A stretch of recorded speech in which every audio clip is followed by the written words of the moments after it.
একই সাথে যেমন আপনারা গৌরবান্বিত হয়েছেন, আমরাও গৌরবান্বিত হয়েছি, বাংলাদেশ গৌরবান্বিত হয়েছে, তথা সারা বিশ্বের যেখানে মুসলিম নরনারী রয়েছেন, বিশেষ করে বাংলাদেশের নাগরিকবৃন্দ রয়েছেন, তারা সবাই আনন্দিত হয়েছেন, উৎফুল্ল হয়েছেন।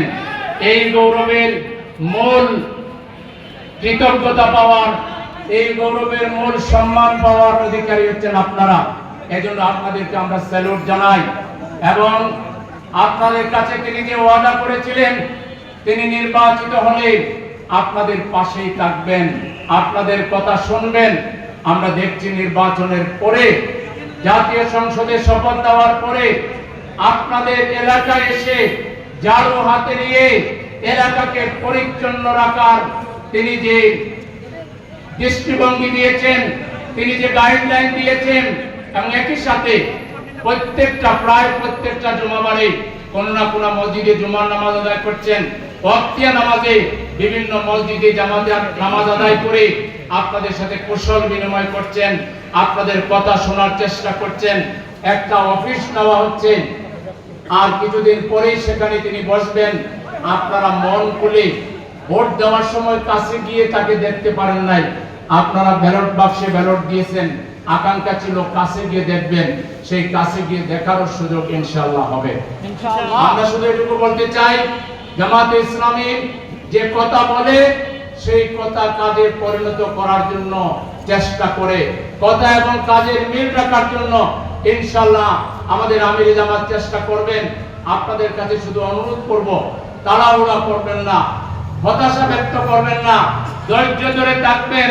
আপনারা এমন এক ব্যক্তিকে পেয়েছেন, তাকে পাওয়া এটা আল্লাহর পক্ষ থেকে এক বিশেষ রহমত আমাদের জন্য, আপনাদের জন্য। সুতরাং তিনি আপনাদের জন্য তার সব কিছু জীবন বাজি রেখে আপনাদের কল্যাণে, আপনাদের উন্নয়নে কাজ করবেন, এই ব্যাপারে কোনো সন্দেহের অবকাশ নেই।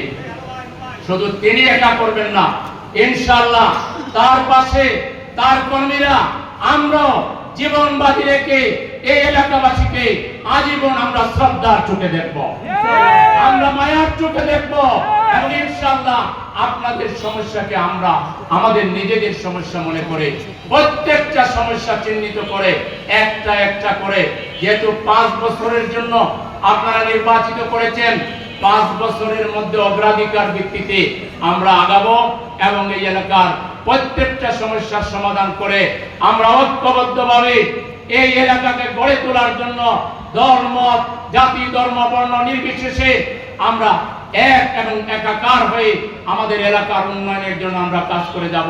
সেজন্য সবাইকে আবারও আমার পক্ষ থেকে অনেক অনেক শুকরিয়া, মোবারকবাদ জানিয়ে, ধন্যবাদ জানিয়ে, এবং আগামী দিনের পথ চলায় আপনাদের সাথে আমরা আগেও ছিলাম, এখনো আছি, আগামী দিনেও থাকার অঙ্গীকার ব্যক্ত করে সবাইকে ধন্যবাদ জানিয়ে আমার কথা এখানে শেষ করছি। আল্লাহ হাফেজ। বাংলাদেশ জিন্দাবাদ।